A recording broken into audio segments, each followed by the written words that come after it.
What's a story your friend told which you initially thought was bullshit, but turned out to be true? Story 1. I went to college in a city called Galway in the west of Ireland. One of my friends there was a native of the city. He often told me this story about a local character called Johnny Moochaman, who was stumbling home from the pub late one night, and he spotted a circus set up on the side of the road. So he hops over the wall and decides to go in for a look. He wanders over to the cage where the tigers are kept and sticks his hand through the gap wanting to pet them. The tigers immediately bit both of the man's arms off. Well, I didn't believe this story for any number of reasons.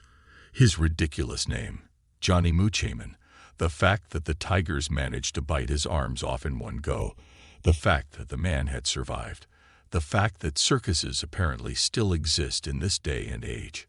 None of it remotely plausible. Couple of years later, I had just started working in a late-night petrol station/convenience store. Late one night, a drunk comes up to the locked front door trying to get in. I point him around to the hatch I'm serving through, but the security guard unlocks the door and lets him in. He tells me, "This is Johnny. He and the store manager are the only two people you're allowed to open the front door for." This seemed odd to me, 'cause he looked like a random tramp off the street. That's when I realized the guy's sleeves were dangling. He had no arms. That night, and many others to follow that summer, I had to sell cigarettes to Johnny Moochaman. This involved taking money out of his trouser pocket and replacing the change. It also involved opening the cigarette pack, putting a cigarette in his mouth, lighting a match, and then putting the cigarette box and matches in his jacket pocket. A few weeks later, I met a friend of mine who worked as a barman in the city. We got to talking about Johnny Moochaman.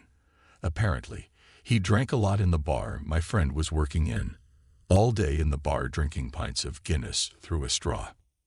I was giving out, telling my friend how much I dreaded putting my hand into Johnny Moochaman's disgusting trousers. My friend snorted, looked at the ground, and said, Owenny, what do you think happens when he has to go for a piss?" Story 2. Had a friend that lied about pretty much everything. Talked about how he knotted his 1 pound to make Lara Croft nacked. He claimed to have ollied 7 stairs on a skateboard while wearing boots when he was a freshman in high school. Bragged about a bunch of girls he made out with that were just absolutely out of his league. We were the awkward Star Wars nerds, and he was talking about cheerleaders. This was like the late 90s when our obsession with those movies was absolutely not in fashion. He told us he had a working Simpsons arcade cabinet in his garage. Said he had family members in the mafia because he had an Italian last name and was from Jersey. One day he invited us over to his house to hang out for the afternoon. Cranks up the 1 pound and I'm like, let's see some Lara Croft breast. Sir, he says that's another PlayStation that his cousin was borrowing or something. I figured, fuck it, I can now call them out on some real bullshit he was spouting. Asked him to see the Simpsons arcade cabinet, and he took us to the garage, and that mother effer had a working Simpsons arcade cabinet in his garage. Story 3. Basically, this story was one of those urban legends, that everyone knows, a friend of a friend of a friend, but you doubt it's actually true. I met the girl who had the hospital records to prove it. She'd had her nipple pierced for a while, when one day one of the balls that screwed on had accidentally unscrewed and fallen off. Stupidly, instead of just taping the piercing in and buying another ball the next day, she pulled the piercing out, and with it came a long white thing. So she cuts it. I don't know why. Shits herself, vomits, blacks out, wakes up in hospital. She cut a nerve, an actual nerve. So yeah, I heard the story from a friend about her friend, didn't believe it. Met the friend. It's gross. Story 4. I worked in a lawyer's office when I finished school, 20 or so years ago now. Really bonded with this one guy who was as low in the pecking order as I was. I think he was some kind of office supply person, whereas I was just the girl that opened the mail. We'd go to the pub for lunch every day, get a nice little buzz going, and just talk about random stuff. Except he would always change the subject when I asked about his life before the office. He was a smart guy, really sharp and funny, and I always wanted to know how he ended up ordering post-it notes for a small-time firm of solicitors in Middle England. One lunchtime, he had a couple more beers than usual and started to tell me this story about how he hadn't always been known by the name he was using, that in actual fact he was on the run because his dad was a big-time recreational drug manufacturer and he used to work for him as a dealer, and that one day a few years before I met him they had been raided by the police. His dad went to prison for a while, and they didn't catch my friend because he had long, flowing hair at the time, and the team that had them under surveillance thought he was a girl. I laughed it off, figured he was just saying it to impress me or something, and didn't mention it again. A couple of weeks later, we're at his place. He puts the tea on, grabs a vis tape off the shelf, and tells me to watch. It's a recording of a report from the national news about his dad, and they show a bit of the surveillance footage of the mysterious girl who is 100%, unmistakably actually my guy from work. All he did was cut his hair and get a job with a load of criminal lawyers. Talk about hiding in plain sight. Story 5. I had a high school/college friend who was normally a good AF dude, but had anger problems when he drank. Called him Julius. His gef cheated on him and left him for one of his other really close friends. Call him Mark. A couple weeks later, Julius was at a party. He got drunk and wandered off. Mark's car was parked a few blocks away from that party and was found vandalized and broken into. Julius swears up and down he didn't do it. I said I believed him, but was really skeptical. Just seemed like something he'd do when drunk, and it was a lot of coincidence. Police talked to him a couple of times and Julius is in the process of lawyering up. Next weekend comes, and there are several more vandalized/burgled cars in the same neighborhood, and they caught the guy on video doing it. Definitely not Julius. I honestly couldn't believe he didn't do it, but he was telling the truth. Story 6. My big brother and his friend used to regale me with stories from their time in the military, and one of the main characters was this Paul Bunyan type who was always the strongest/fastest/baddest of them all. Many were his feats and exploits. Later on, when I was in college, my best friend actually used to tell me the same stories from the time he was in the military. And wouldn't you figure, they were the same stories of the same guy. Only this time my friend was the star. I used to feel bad for him that he had so little self-esteem that he would pretend to be what I already knew was an urban legend. But I never let on. My friend struggled a lot with depression and went on to kill himself. The devastating weekend that I went to his home to help his mom and girlfriend pack up his stuff, I found his stash of military mementos. There in the pile was concrete evidence of every over-exaggerated adventure I had ever not believed. I had been friends with the man my brother and his comrades idolized, but had never put 2 + 2 together, and I had always referred to him by his nickname and not the full name they knew him by, so they never guessed either.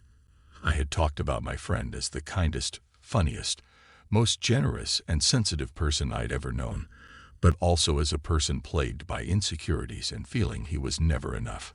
My brother's clan had spoken of him as a fearless hard-ass who would stop at nothing to get a job done. We never realized we had the same guy. There was even an oil portrait of him commissioned by one of his senior officers, who made a habit of having paintings made of his favorite recruits, the ones he said would have portraits in the National Gallery someday. He would pay thousands of dollars for 2 original oils, so the story was told, and give one to the soldier and keep one for his Hall of Fame.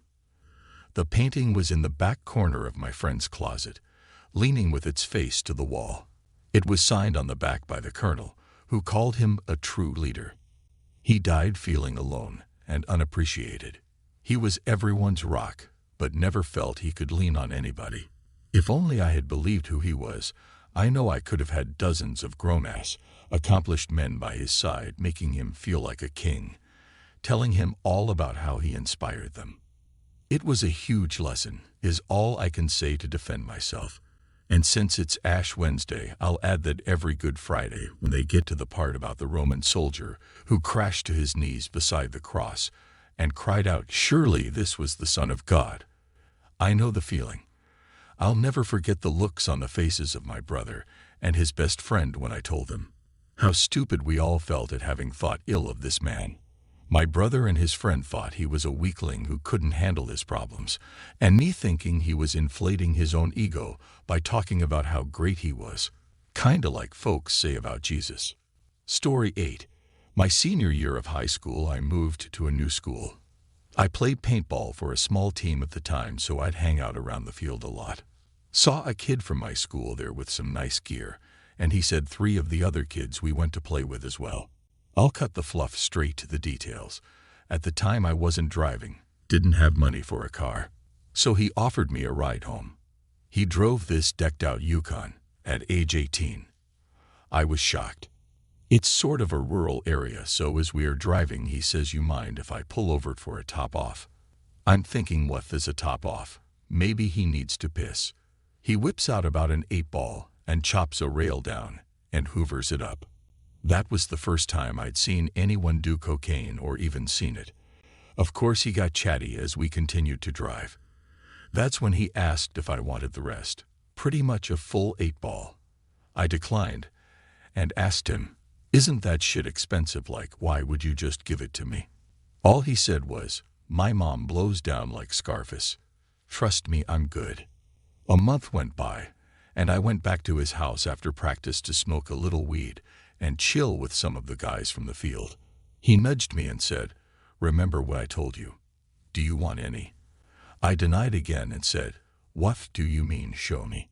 He takes me upstairs to his mom's room, and I mean there's bricks upon bricks of cocaine. Now their house was big, like 10,000 square feet. But I'm almost positive the amount of cocaine that was in that room was worth more than the house. Insane. If his mom wouldn't have had to go on the run, and they went too. To this day, I'd still think I was hallucinating off some laced weed. As a middle-class suburban dude, I had never expected to see that in my life, let alone someone's mother just having bricks laying around the house. Story 9. A family friend had an adult son with some special needs. His mom was a real estate agent. One day he called her at work exclaiming that he had caught a leprechaun in the yard. He panicked, saying the leprechaun was spraying magic dust around the house. He tackled him, picked him up, and locked the leprechaun in their hall closet in the house. The son was distraught and begged his mother to come home. The mom saw that there was no way to calm him down over the phone and decided to drive home. When she arrived, her son was sitting with his back against the closet door, screaming "Shut up" at the top of his lungs. The mom calmly explained leprechauns were not real and that he was okay. She finally convinced him to move away from the door to prove this point, and opened to find a very annoyed Terminix technician sitting on the floor of the dark closet with his equipment still on his back. The mom gasped, and the technician said, "I've missed my last 3 appointments. Can I use your phone to call my boss?" The technician was a little person, wearing a bright green shirt. Story 10. My husband literally just told me this story last night, and I completely thought it was bullshit. Turns out, it's true. We have been married 18 years, so I cannot understand how I have never heard it before. His amazing aunt passed away yesterday morning after a long illness. We were telling our son stories about her. Maybe 20+ years ago, aunt and uncle had some friends come to town from overseas. I think they were European of some sort, and aunt and uncle were living in Manitoba. Aunt decides that they should all go to the roller rink, something fun. No one, including aunt and uncle, had ever been roller skating. Can you believe that in a matter of minutes that not one of the guests, both of the guests broke a hip? They each broke a hip. One of them fell, and while the other was coming to attend, he fell too. So they both ended up in a hospital in Canada, each with a broken hip. I am told they were here quite some time before they were cleared to fly, because of the sitting.